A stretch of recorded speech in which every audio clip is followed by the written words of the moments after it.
നമസ്കാരം. ഡെയിലി ന്യൂസിലേക്ക് സ്വാഗതം. ഞാൻ ഷിബു റാവുത്തർ. വേണാട് ജവാൻസ് ചാരിറ്റബിൾ ട്രസ്റ്റ് പുൽവാമ ദിനാനുസ്മരണം സംഘടിപ്പിച്ചു.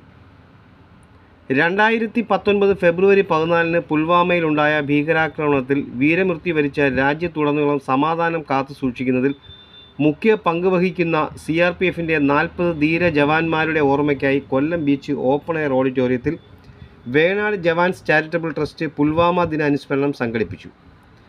12 സൈനികർ പരിക്കുകളോടെ രക്ഷപ്പെട്ട ആക്രമണം അത്യന്തം ഭീകരമായിരുന്നു എന്ന് പ്രത്യേകം പറയേണ്ടതില്ല. പരിപാടിയിൽ വീരമൃത്യു വരിച്ച സൈനികർക്ക് ആദരവ് അർപ്പിച്ചുകൊണ്ട് ദീപം തെളിയിച്ചു. ട്രസ്റ്റ് ഭാരവാഹികളെയും അംഗങ്ങളെയും കൂടാതെ ജില്ലയുടെ വിവിധ ഭാഗങ്ങളിൽ നിന്നുള്ളവർ അതിഥികളായെത്തി.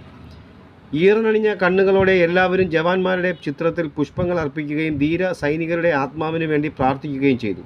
യോഗത്തിൽ trust vice chairman Shri Ananthakrishnan സ്വാഗതം പറഞ്ഞു. തുടർന്നുള്ള പ്രസംഗത്തിൽ ട്രസ്റ്റ് ജോയിൻറ്റ് സെക്രട്ടറി ഇതുപോലെയുള്ള ആക്രമണങ്ങൾ കൊണ്ടൊന്നും സൈനികരുടെ മനോധൈര്യം തകർക്കാൻ ഒരു വിധ്വംസക ശക്തികൾക്കും കഴിയില്ലെന്ന് ഉറക്കെ പറഞ്ഞുകൊണ്ട് അക്രമികൾക്ക് മുന്നറിയിപ്പ് നൽകി. ട്രസ്റ്റ് ട്രഷറർ ശ്രീ രവി രാജ കുറുപ്പ് പരിപാടിയിൽ പങ്കെടുത്തവർക്കെല്ലാം നന്ദി പറഞ്ഞു. ശേഷം എല്ലാവരും ചേർന്ന് ദേശീയ ഗാനം ചൊല്ലി പരിപാടിക്ക് തിരശ്ശീലയിട്ടു. ന്യൂസ് ഡെസ്ക്, കൊല്ലം.